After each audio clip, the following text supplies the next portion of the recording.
Hi everybody and welcome to Tudor Castle Contracting. This is our do-it-yourself rain barrel video. Also, you can have us build it for you as well if you choose. So let's get started. Here is the finished product. 165 gallon rain barrel system built on the side of a house, and you can see that we have closed it off to make it look neighborly friendly since we're in a subdivision. Once the location for the rain barrel system was chosen, it was time to clear any growth away from the area and prepare to level the base. One quick note, not to confuse you, we did put a system on either side of the house, so some of the pictures may look a little different as we move through the process. So in total we had a 330 gallon tank system added to the house. Next step was to lay down some fine stone so that we could have a nice solid strong base for our patio slabs. Once the patio slabs were set into place and stamped down, we then set into place the concrete blocks 8 by 8 by 16 standing up on edge. This would be the base for the 2 by 8. Next step was to place the 2 by 8s into place. We used spruce here. They just didn't have pressure treated at our building supply center. So we went ahead with this. And what we did was we cut these to 17.5 inches. The 3 patio slabs added up to 72 inches. And this gave us just enough room for the barrels to sit end to end, and then that little extra gave us enough space so that our fence boards would wrap around and sit on top, shown here, of the patio slab to keep it all neat and off the ground. Note that down the center we left enough space so that our plumbing will travel through the center of the system and miss all the supporting blockwork and 2 by 8s. Next stage was to start prepping the barrels. Each barrel was to receive 1.25 inch threaded adapter, which would take a 2-inch ABS pipe. Each one was Teflon taped and inserted into each barrel. On our barrels, we did notice that there were 2 caps and each one had a different thread, so we picked the one that would take the 1.25 inch thread. Just double check your barrels. They may be different in different areas or different models. Once they're hand tighted in, use a pair of channel locks just to tighten them up so they're nice and secure. Now each system required one barrel to have a hole at the top that could receive our piping from the eave trough. Here we chose to drill a 4.25 inch hole. We use a 4-inch threaded adapter, which would take a 4-inch ABS pipe. This was Teflon taped and again hand tightened into place.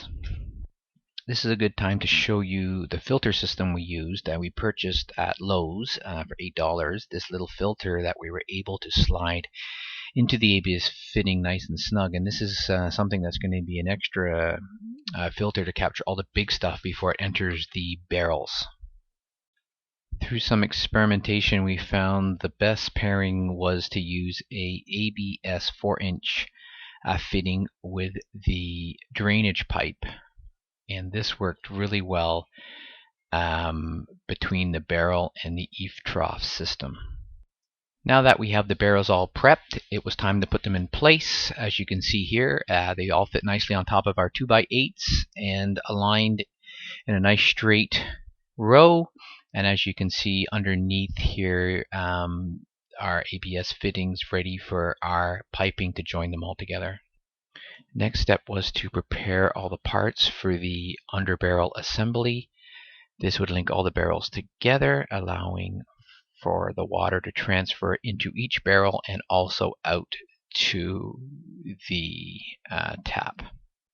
Now each barrel had a threaded 2-inch ABS piece put in, so we put a reducer to 1.5 inch pipe at that point. Here we are using 1.5 inch ABS fitting. Out of the first barrel, we have a 90 degree 1.5" fitting. The middle barrel would have a T. The last barrel would have a T. Then out from the T, you can see the rest of the assembly. The Y with the white pipe was used to act as our leveling stick.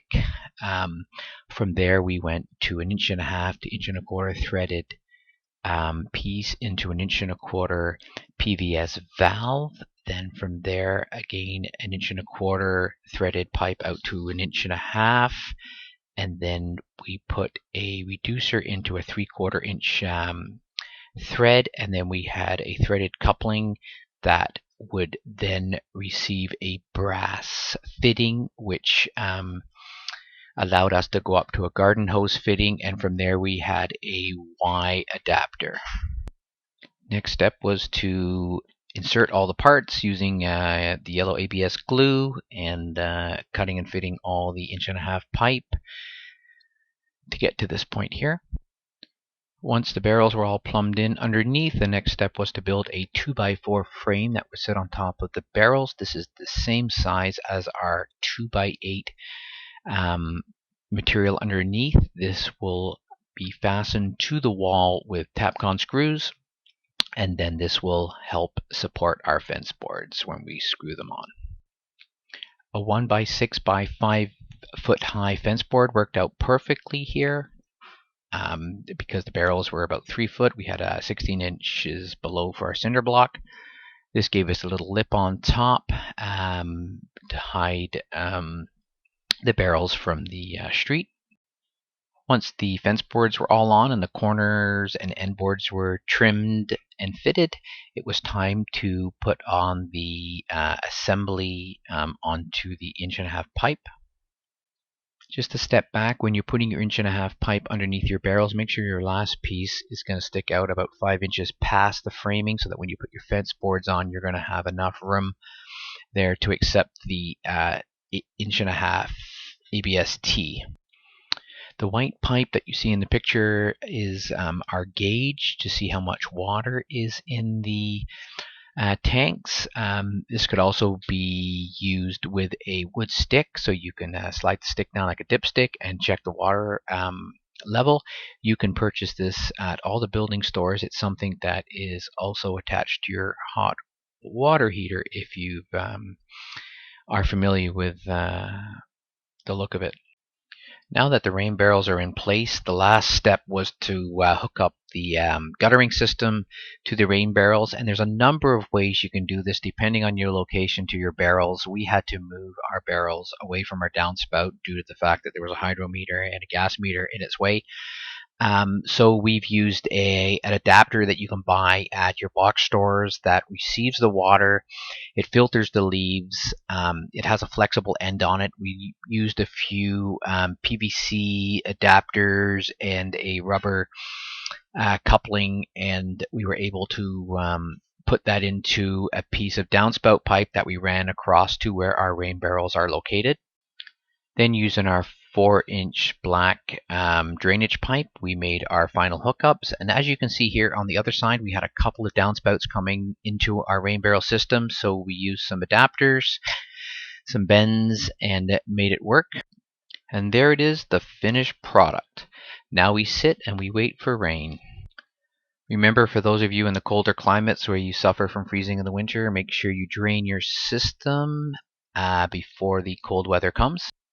Thanks for watching. I hope this video was helpful. Remember, you can add as many barrels as you want. You can use 1, you can use 6, whatever works for you. Remember, any questions, comments, feel free to post, share with your friends. And again, thank you for watching. Mark at Tudor Castle Contracting.